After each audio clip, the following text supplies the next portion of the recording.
Hey, it's Coach Taylor here from SmarterTeamTraining.com. I've been excited to get a guy on the phone here that I've met last summer, and we've been going back and forth for a while now as far as trying to get him on. He got done with the playoffs. Unfortunately, the season's over, but he's in good spirits, and so it's great to hear. Coach Keith Gray from the Philadelphia Eagles, I heard present last year at an event in the summer down here in Baltimore. I'll tell you what, I was very impressed with how he talked and related things not only to the pro level, to the college level, but also to the high school coaches and personal trainers that were in the room, and really how we can all implement different things and try to make people's experience working out and getting ready for athletics or just life in general, being fit and moving around and that type of thing. Very easy to understand. It's great, man. It's great to have you on the show here, Big Dog. I'm just excited to learn from you, and I just really thank you for taking some time out of your day. No, Rob, I appreciate the opportunity to be able to sit down and just talk shop with people. I love getting to learn and listening to the podcasts and seeing what other people are doing and how I can steal from them and use those things to help our athletes. So I'm excited to be here. Coach, man, I know we only got a chance to talk for a little bit, and I've read your bio and that type of thing, but I want to ask a little bit deeper question there. I mean, where's your passion for the field come from, and really what makes you tick? When I got started lifting weights in high school and really just developed a love for it with my high school strength coach. And as I got to playing sports and got into college, I just always saw what a benefit it was to be in better shape and to be stronger, and I just wanted to learn those things. And so as I graduated from college and got into the field, I thought it was weightlifting, okay? And then as I got into coaching, it was spending time with the athletes and helping someone who wasn't strong become strong, and somebody who wasn't a starter start getting playing time, and then a guy that was getting some playing time, watching him become a starter and watching him develop into that. And so my passion kind of evolved from what I thought was important in the training aspect into more of what really is important, helping the athletes, achieve the things they want to achieve. And so that's really, I think, more my passion than anything at this point. If I send someone to work with you, or if you were trying to work with somebody, I mean, what would you consider your specialization? My specialization, I think, would be getting a lot out of the athletes that we work with. I like doing the strength lifts. I've always been a big squatter, and I'm an Olympic lifting guy. I love doing cleans and snatches and watching these explosive movements help the athlete faster and more explosive. So that's what I have a taste for. What I enjoy doing is when athletes come in, finding out what makes them tick, what are they good at and what are they not good at, and then being able to find the line between those two things so we can develop more of the things that they're not good at, and while still attacking the things that they are good at, if that makes sense. When people come here, I want to see how they do the explosive lifts, and I want to see how they squat. And from those two things, and I know that's probably a typical meathead answer, but once we know those two things and see how they move, well, then we can figure out what's best for them. A lot of times people ask a question, what mistakes have you seen? And I want to go a little broader than that, if you wouldn't mind. What are some successful traits or successful characteristics of individuals that you've seen throughout the ranks? I mean, a high school player going from college, are there things that they're doing well to become successful? And then, again, from the college ranks to the pro ranks, that transition, are there things that they're doing to really excel? Well, I think the ones that you find that excel early have a real love for the sport, and they have a real love for the process of getting better at the training and getting better at their sport. And so you see the ones that just come in and they start as freshmen or they play as rookies. They really have a passion for the process. And those guys kind of stand out. And other guys, it takes a little bit longer. They may have to find their way a little bit. The one thing that I see, those guys are always in better shape.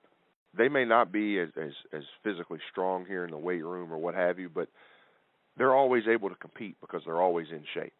And so that's the one thing I've seen both at the college level and at the pro level, is that those guys that can come in and go through the first day of practice without having any problems getting winded or cramping or pulling a muscle, those are the guys that are always seem to excel because they're just always prepared.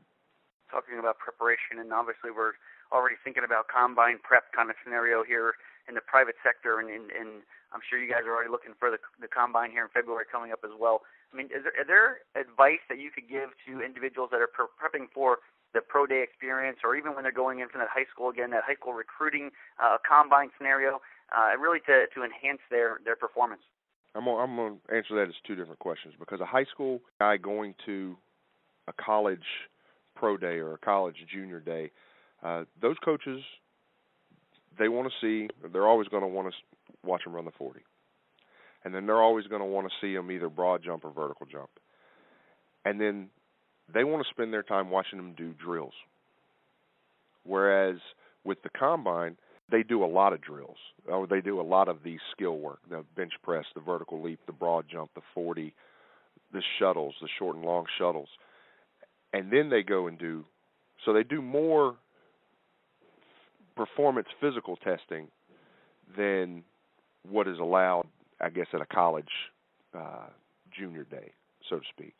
And so the guy coming from college to the pros, he's got to spend a lot of time not just preparing for the game of football, but he's got to spend time preparing for the tests, if that makes sense. He's got to spend his time not necessarily working on his football skills, but to working on his physical skills that are going to help him test well at the combine, so he gives a better impression to the coaches and scouts and things like that. And those scouts can use that to lay next to the film as they're watching it, to decide how good of a football player a guy can be.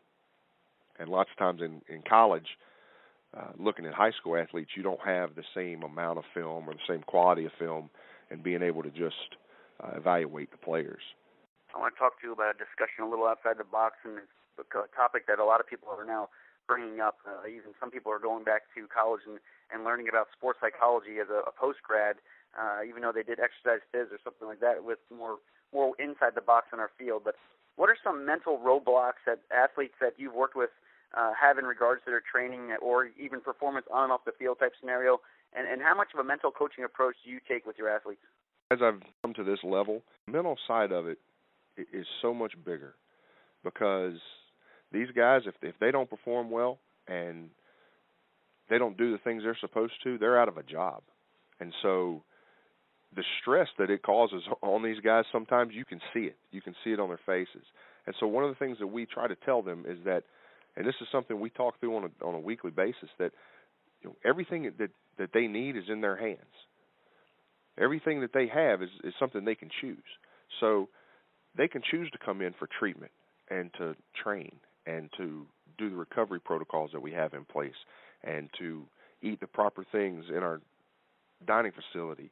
And so all these things that will help impact their performance, they have that ability. It's right in front of them, and all they have to do is choose it. And so one of the things that we talk to them about is knowing that all these things are right in front of them, and it's up to them. We can help them all that we can, and we can put them in the right positions all we can, but ultimately, if they don't choose that, it's not going to be as successful for them. And I think that holds true in high school and college. One of the best things I was ever told by a coach in college was by Phil Almation, and he told us that he was our defensive coordinator at Virginia Tech, and he told us that the greatest power we have is the power to choose. And every single thing we do during the course of the day is a choice. And it either is a good choice or a bad choice, but it's ours. And once we understand that and accept that, a lot of the pressure we put on ourselves it can be eliminated. And so that's one of the things we talk with our guys about quite a bit. I want to go back to your days there in college and ask you a couple questions here from a couple different angles. From the private sector, someone working with a college athlete, a freshman going into, potentially into college, in between that freshman to senior year and during the breaks of school, winter break, summer break, in between whatever semester, trimester type scenario. Are there some things that you think that should be done in the private sector per se, working that personal training kind of realm to really enhance the athlete's success when they come back to school? Absolutely. One of them is recovery. Let's say a guy gets done with a college football season and he's got some time away before he starts his off season. Well, he's probably just come off of 5 or 6 months of a grueling football schedule. And so the first thought in your head is, wow, he needs to start training for the off season. When the reality is he probably needs to start recovering from the season so that when he starts that training for the off season, it doesn't beat him down over the course of months and years. So spending time doing recovery protocols and making sure that the body is recovered well enough to start an off-season training program that he's invariably going to have to start when school starts is one of the big things in the winter. Now, in the summer, one of the biggest things that people, because with college, the athletes have so many weeks of discretionary time that they have to be away from their training staff. And in the NFL, we have time off. One of the biggest things that can help the athletes is for them to stay in shape. If a guy leaves campus and he's gone for a while and he doesn't do a whole lot, well then when he comes back, he has to spend all his time getting into shape. Whereas if he goes to work with a personal trainer back at his home, having a guy physically in shape to run will help him so much more when he returns to campus, because it's one of those things, if you stay in shape, you don't have to get in shape. And the fitter he is and the better able he is to do the running that's going to be asked of him, he's going to be less likely to get injured. He's going to be in better shape. You know, the wider his aerobic base is, the better he's going to be able to recover, the better he's going to be able to lift and train to help him as he goes into the season. And that's, you know, regardless of the sport. Can you walk me through a little bit of the NFL schedule? I mean, in this part of the season here, are the guys off? Can you give me a little bit of an explanation of how you prepare individuals for either rookie or vet camp, and then receiver camp and preseason, and then those types of things? I mean, some of us get a chance to touch some of the athletes when they're not allowed to be with you. I mean, are there things that I can do with that type of level athlete to really enhance their opportunities for success on the field when they come back to you? Absolutely, and again, a lot of that depends on what time of the year it is. So, Rob, we got finished on Saturday, and right now what we're telling our guys is to take a couple weeks off. And there's guys who they wanted to come in and lift today. And we're like, you know, you just got done with 6.5, 7 months of you haven't had a day off. You haven't had, you know, other than our open weekend, you haven't had 2 days back to back where you weren't doing some sort of grueling physical activity. So take some time off. And as you start back, we're going to build towards something. We don't want you going in and trying to lift the house the first day. We want to address some of your energy system needs and some of your, you know, you may have some joint stiffness or muscle soreness from the season. And so, you know, if a guy is with you as he's getting off the season, I think one of the important things is to realize what time of the year it is for him. Is he getting ready to report for OTAs? Well, then he's got a different mission than a guy who is just coming off the season. And if we're finished with our OTAs and they have 4 weeks off before they report to training camp, the time during that period is different than it is now as well. So paying attention to what time of year it is and what the demands are going to be when they return to us is one of the biggest things that can help their training. Again, we have a plan in place for them from now until training camp starts, but they're not going to be with us the whole time. So a lot of that can be done, again, when they're getting ready for training camp. One of the first things we tell the guys, especially the rookies, is be in shape. Now, the lifting, we want you to lift, and we want you to be strong, but you need to be in shape for that first day of practice, because if you aren't, you risk getting injured.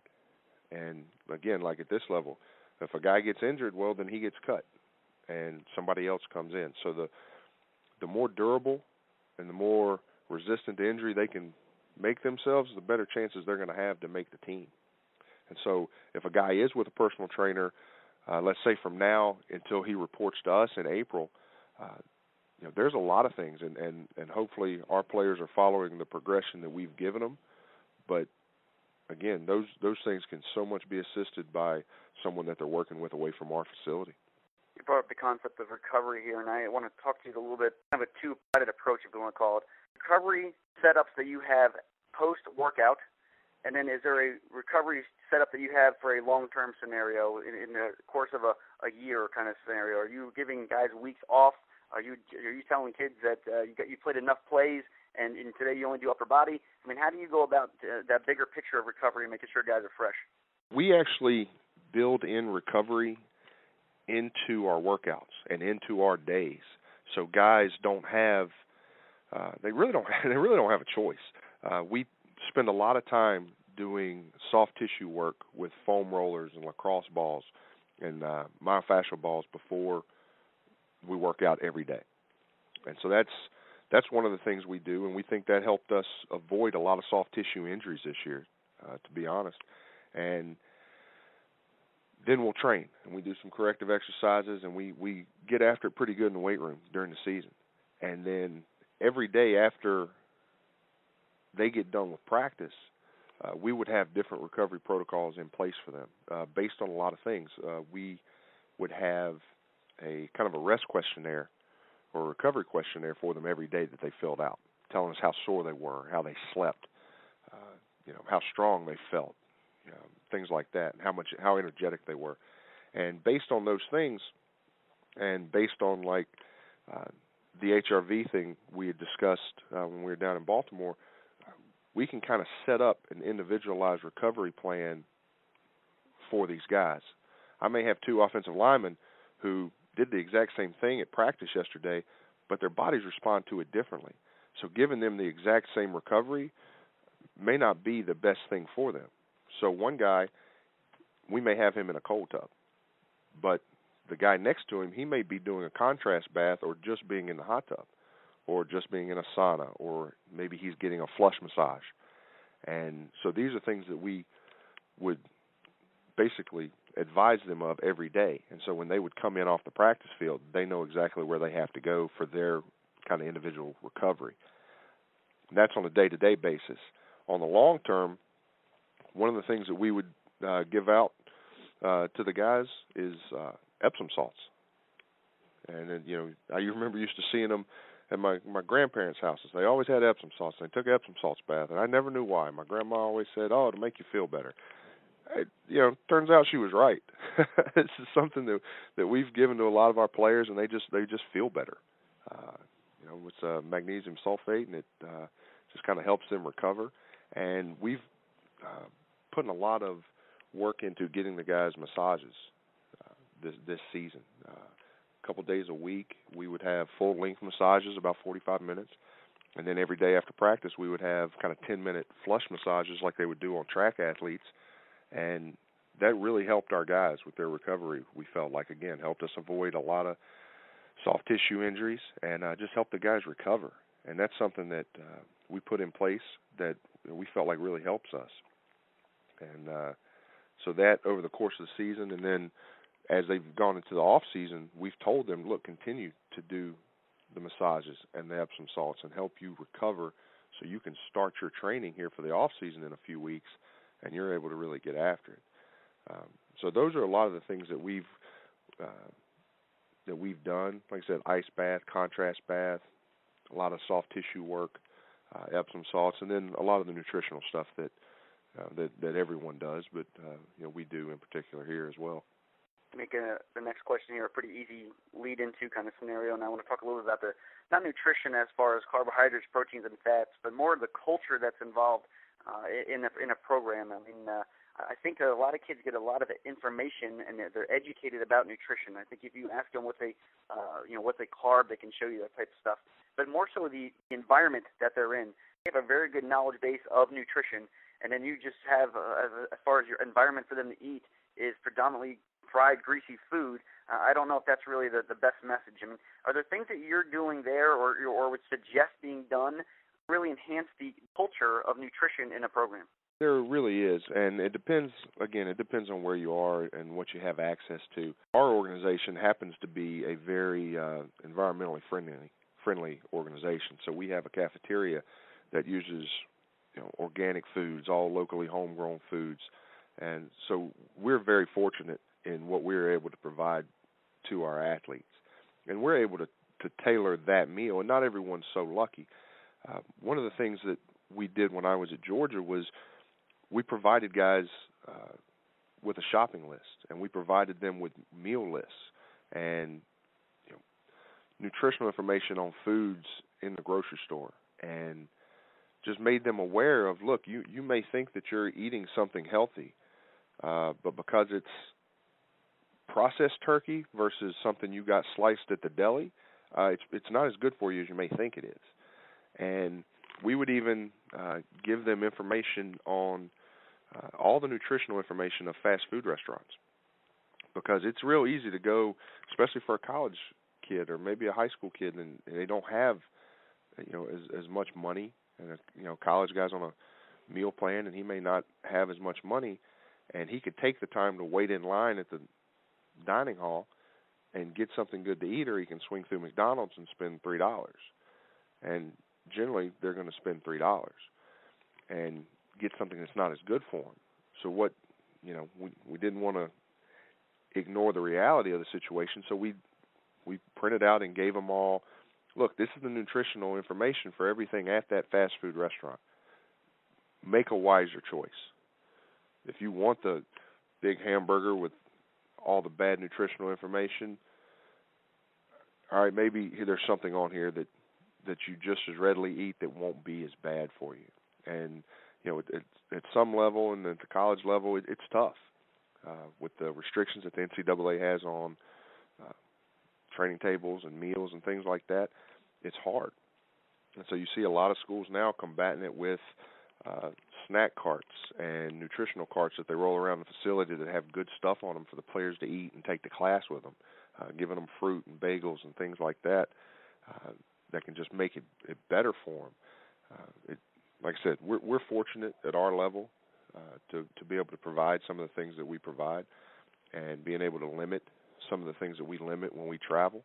And it's made a big difference for us, but not everyone has that luxury. And so there's always steps you can take. There's, again, like you said, we would give just as much nutritional information as we could give, knowing that we can't provide them with a lot of post-workout shakes or vitamins and things of that nature. And so we could just try to put as much good information in their hands as we could. I want to talk to you about program design before I let you go here. Are there different approaches to your program design when you're working with the high school, college, or pro guy? Yes. Yes and no. Yes and no. The program design for me, Rob, is always to keep it simple. Okay, keep it simple so you can go get a great workout and it's fancy and it's intricate and it takes a college degree to read through it. But if it's so involved that the athlete working out by himself doesn't know how to do it, then it's wasted. So we want to keep it as simple as possible and make sure that the athlete can benefit from it first. And if they're getting stronger and they're doing it in a safe manner, well, then we can progress. And that's true for every level, because you get guys that come into high school, they've never touched a weight. Okay, and then some schools have access to good strength programs in high school, and other high schools don't have very good equipment. So then the same thing is true when they come to college. You've got guys who come into college, and some of them have never touched a weight in high school, and some of them have been in good programs. And you can sit there and look at the two different guys and tell that, yeah, we have different work to do with both of these guys. And then the same is true for us. A guy that goes to a school out west, maybe his school had a really great strength program, and a guy who we drafted from maybe a 1AA school, maybe his weight room wasn't as involved. And so we have different starting points for everyone. Now, the good part is we have the same end point for everyone. We want them to improve. And there's not really a standard that we want them to get to. We just want them to be better than they were and to improve upon what they started with. And so for program design for us is to address their weaknesses and try to turn them into strengths, and continue to train their strengths to help compensate for any weaknesses. And so that is the same. Like I said, where we start with them is going to be a little bit different. I know you get a chance to present, and I know you have made a gigantic impact on a lot of men and women that you got a chance to work with throughout your career as players and coaches, I'm sure. Is there one big motivational message that you hope that people can take from you when you get a chance to present, or even just share some of your experiences? I don't know if it's a motivational factor, but I hope when people are around me and they hear me talk or have a conversation with me, that they get the impression that I care, that I really care about what happens to the athletes I work with, what happens to the teams that I work with. That's usually what I don't care if people think I'm smart or what have you, or if there's people out there that have all the answers and I'm not one of them. But I hope when they finish talking to me, they say, you know what, that guy cares. He cares about what happens, and he cares about the impact he's making and trying to make people better and trying to impact their lives. And so I always hope that that's the message that someone gets when I'm finished interacting with them, I guess. And I don't know how motivational that is, but it always makes me feel good when someone saw me speak in Baltimore, and they called my dad and told my dad how excellent it was. And I said, well, I'm excited that that's the response I got, because that's pretty cool for me. Well, Coach, man, I really appreciate taking some time out of your day here, and I know for a fact that it's a tangible and a palpable type quality that you have. It's very easy to see that you care about the people, not only that you get a chance to work with, but the people you get a chance to make a positive impact. Just like I said, a 45-minute, 50-minute presentation. It was cool to see how you really try to connect with everybody in the room, and even as simple as doing this, taking some time out of your day. Originally it was going to be an off day. I mean, you didn't have to do that, so it's really cool. I applaud the effort and the passion, and I thank you for all the things that you're doing in the field. If anybody had any questions about any conversations that we had here at the podcast, is there any way that someone could go about reaching out to you just to learn more about the field, or to find out what maybe they can do to enhance their football program, or just find out where you're presenting at next? Absolutely. I'm an open book. Anybody can feel free to give me a shout, send me an email. It's kgray, Gray, @eagles.nfl.com. Coach, man, again, I applaud your passion for the field. Thank you very much for taking some time out of your day. Again, I'll tip my cap to an outstanding season that you guys had. It's a chance to meet you in the spring and then be a fan of you all season long, my man. And I look forward to big things from you next year, and I look forward to just keeping in touch, big dog. All right, Rob, I appreciate it a lot, and thanks for giving me a call and letting me participate in this. I'm excited. Hope all's well, man. Have a great year. Yep, you too. Take care.